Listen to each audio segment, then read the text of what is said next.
Alright, haven't done a video in a while, mainly because there hasn't really been much to do on.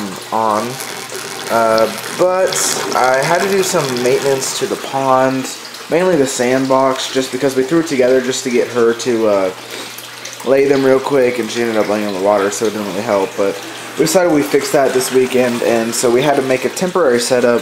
Not the most ideal setup, but the main thing I wanted to show you was the trickle filter or the wet dry filter. I don't know which one it is. They're all so close that I forget all the technicalities, but it's one of the two. Pretty much just you've got an overflow system flowing into some type of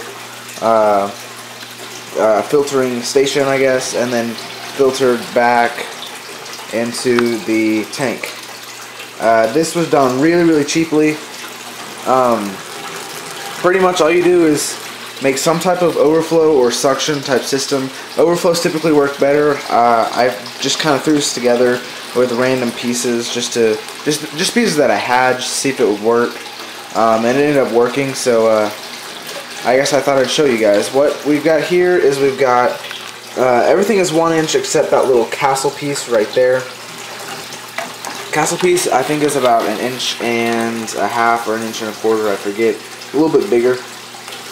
But pretty much it's going down, and then so that those castle pieces are intended to stop any type of food that flow through, so they don't go down into the filter, but the water does, so the water can still get into the suction, and then it comes over here and falls into just a old filing drawer you can get really cheaply.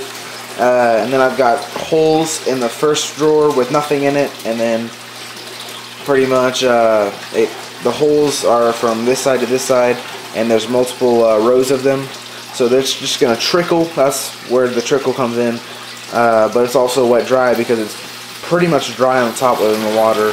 So that's where the technicalities come in. I forget what this is called, so if you guys can let me know if you know this for sure, I'd appreciate it. But we've got in the bottom drawer, we've got a big filter pad that I use in all my filters just to stop for the mechanical filtration, and then we've got, I hope you guys can see this, the lighting is not very good in here.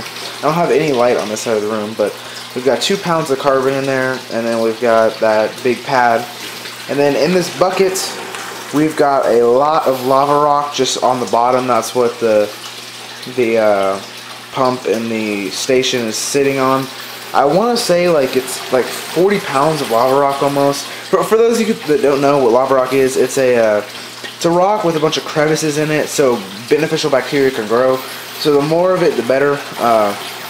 Biological filtration is some of the best that you can use, and the more the better. So we've got a bunch. I want to say it's like close to 40 pounds, but when I say that, it sounds kind of stupid, but you know, I'm pretty sure it's close to 40 pounds. But anyway, we've got the lava rock there on the bottom, and then we've got just a power head that is in a little Tupperware container that's got holes so the rock doesn't clog any of the filtration. So again, kind of like the castle where the water can get through but substances can't, so it can't block anything.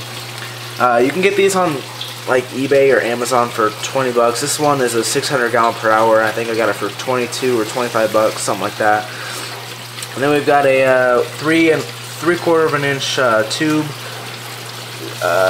It's ringed or zip tied, I don't know what you call that, but it's on there, and then it just filters over into, it goes into a T, and then that T is clamped onto the side.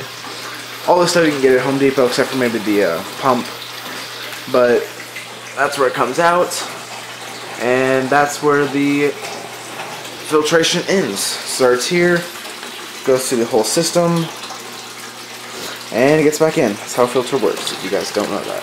Anyway, the water was very dirty when we first put it in. Like I said, this is a temporary setup. Where's Bertha? Come here, girl. Come here. Come here. Gotta give you something to look at. But this was a temporary setup. This water was pretty dirty before we got in. Right when we put this up, in less than, I want to say like less than 12 hours for sure, it was completely cleared. This water is crystal clear. A lot of that has to do with the carbon. The carbon fights off a lot of the bad bacteria. But yeah, the carbon's really helpful. This water was completely clear in less than 12 hours for sure. But yeah, that's a temporary setup until we can get this tank or the pond set up again. I hope we can get that here pretty soon. We're going to try to do it this weekend. And then over here, I'm not going to show you because it's just a couple coolers, but the eggs are going to be hatching here. They're actually due last Sunday, but since they're males and the temperature is a little lower, they take an extra 7 to 10 days, so likely this weekend's when they're going to hatch. I'm going to try to get a video. Said that multiple times, but they haven't hatched yet, so when they hatch, I'll try to get some type of video out to you guys. I think that'd be pretty cool to see a morph hatch. I don't think anybody has a video on that except maybe my buddy Mitch, but it wasn't really too long of a video, and it was just a little clip. So I plan to get a whole video of them hatching, if I can set a whole system up to record, because it can take quite a bit of time. But anyways, yeah, that's the video. Temporary setup. I'll let you guys know when they hatch. Try to get a video on them hatching, and if not, then I'll definitely get a video of the turtles themselves. But I will catch you guys later. Stay tuned for more videos.